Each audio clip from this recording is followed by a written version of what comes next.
ప్రైజ్లా దేవుని పరిశుద్ధ నామమునకు మహిమ కలుగును గాక.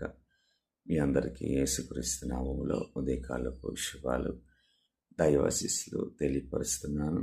అనుదినము దేవునితో అనే ఈ సహవాసానికి మీ అందరినీ ప్రేమతో ఆహ్వానిస్తూ ఉన్నాను. ప్రియులారా, దేవుని వాక్యాన్ని చదువుకుందాం.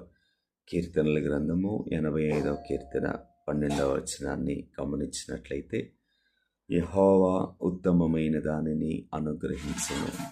ఆమె చదవబడిన వాక్య భాగంలో కోరహ అనబడిన వ్యక్తి తన ప్రజల యొక్క సంతోషాన్ని కోరుకుంటూ దేవుడు తప్పకుండా తన కోరిక ప్రకారము ఉత్తమమైనది ఇస్తాడు అనే నమ్మకాన్ని వ్యక్తపరిచాడు ఆయన. అట్లాగే మనం కూడా ప్రతిదినం ప్రార్థన చేస్తాం, అనేకమైన విషయాలని దేవునితో విన్నపిస్తాం. అయితే మనం అడిగిన వాటికంటే, ఊహించిన వాటికంటే ఉత్తమమైనది దేవుడు ఇస్తాడండి.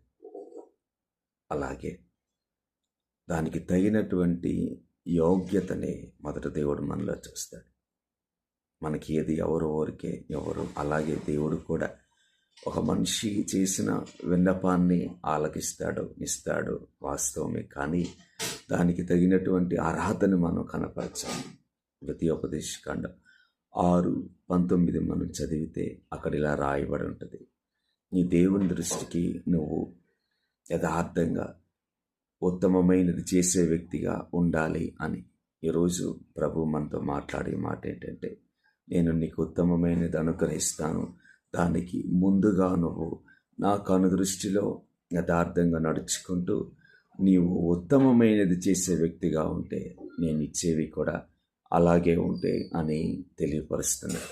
ఉదాహరణకి మరియా యేసుక్రీస్తు ప్రభు వారి పాదాల దగ్గర కూర్చుంది. యేసు ప్రభు ఆమెను చూసి మరియా ఉత్తమమైనది ఎంచుకుంది అని సాక్ష్యం ఇచ్చింది.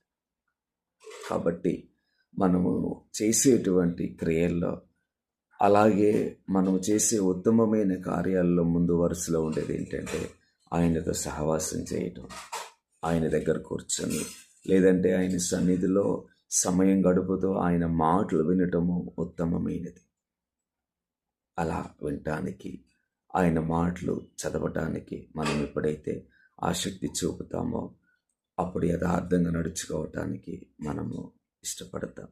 అలాగూ యథార్థంగా నడుచుకుంటూ ఉత్తమమైనవి మనము కొనసాగిస్తే ఆయన చేత ప్రేమించబడి ఆయన కార్యాలకు మనము పాత్రలమవుతాం. అలాగూ ప్రభు మనల్ని, మన కుటుంబాలను దీవించునుగాక.